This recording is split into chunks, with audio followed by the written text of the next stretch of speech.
but the diya of that family will not burn today. And today, an incident that shames not just Rajasthan, but entire India and entire humanity has come to the fore, thanks to the Gehlot Raj. क्या करे जब राजस्थान में रक्षक ही भक्षक बन जाए?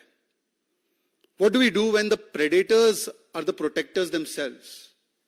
Those who are tasked with the job of protecting women, protecting law and order, when they become predators, जब रक्षक भक्षक बन जाए, तो राजस्थान की महिलाएं जाएं कहां?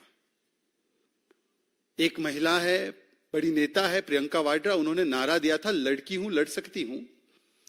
चूंकि मैं खुद राजस्थान से ही आ रहा हूं, राजस्थान की सड़कों पर तो महिलाएं पूछती है प्रियंका वाड्रा जी से कि लड़की हूं, महिला हूं, तो क्या बच सकती हूं? और यह सवाल इसलिए जायज हो जाता है क्योंकि आज जिस प्रकार की घटना दौसा से सामने आई है, एक 4 साल की दलित बच्ची के साथ एक police sub inspector Rajasthan police का बर्बरता पूर्वक बलात्कार करता है और ऐसा घिनौना हैवानियत भरा कृत्य करता है, और इस पर राजस्थान की सरकार तुरंत कार्रवाई करने के बदले, जैसे कि उनका आमतौर पर रवैया रहता है, अपराधी बचाव में लग जाती है.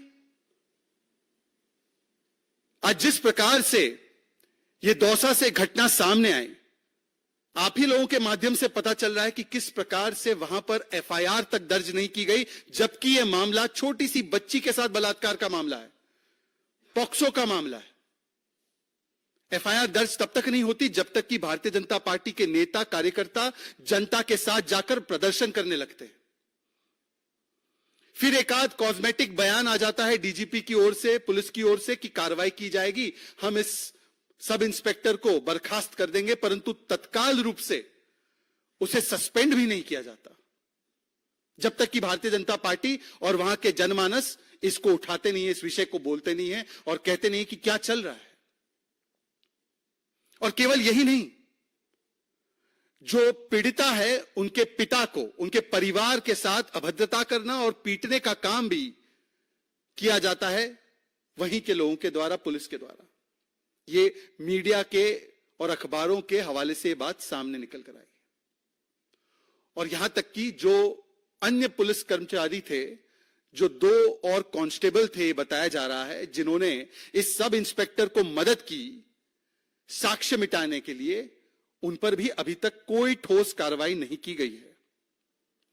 तो एक बात स्पष्ट है, देश भर में तो प्रधानमंत्री नरेंद्र मोदी बेटी बचाओ का नारा देते हैं, बेटी बचाओ का आंदोलन छेड़ते हैं, और राजस्थान में गहलोत जी की सरकार है जो बेटी बचाओ नहीं, बलात्कारी बचाओ, अपराधी बचाओ करती है.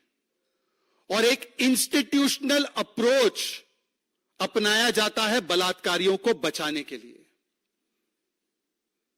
Friends, today this shocking case that has come to the fore from Dausa, where a 4-year-old, innocent 4-year-old girl has been brutally raped by a sub-inspector in the Rajasthan police. And instead of taking quick action on the accused, on this perpetrator, the Rajasthan police and administration get into action in an institutional manner to save this accused.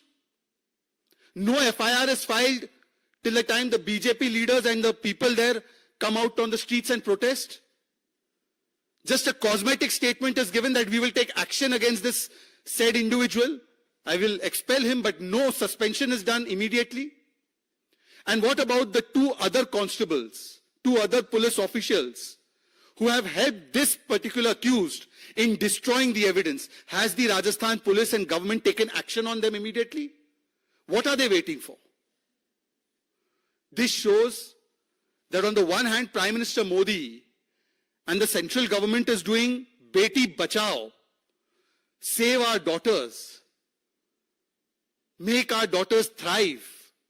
And on the other hand, what is the nara, slogan and action of the Rajasthan government of Ashok Gehlot? Balatkari bachao, apradhi bachao, save the rapist, save the criminal. And this is not a one-off incident. यह कोई एकलौती ऐसी घटना नहीं है। मैं राजस्थान में पिछले कई दिनों से हूं। राजस्थान में 15,000 से ज्यादा बच्चियों के साथ उत्पीड़न और बलात्कार के मामले सामने आए। 15,000 इंसिडेंट्स। राजस्थान में प्रतिदिन 18 से 22 ऐसी घटनाएं महिला उत्पीड़न की, महिला शोषण की, बलात्कार की सामने निकल कर आती है। Every day, 18 to 22 incidents are taking place in Rajasthan where women are subjected to atrocities and rapes. Almost 22% of all the incidents that take place in the country take place in Rajasthan. Rajasthan has now become number 1 in rapes. Rajasthan pehle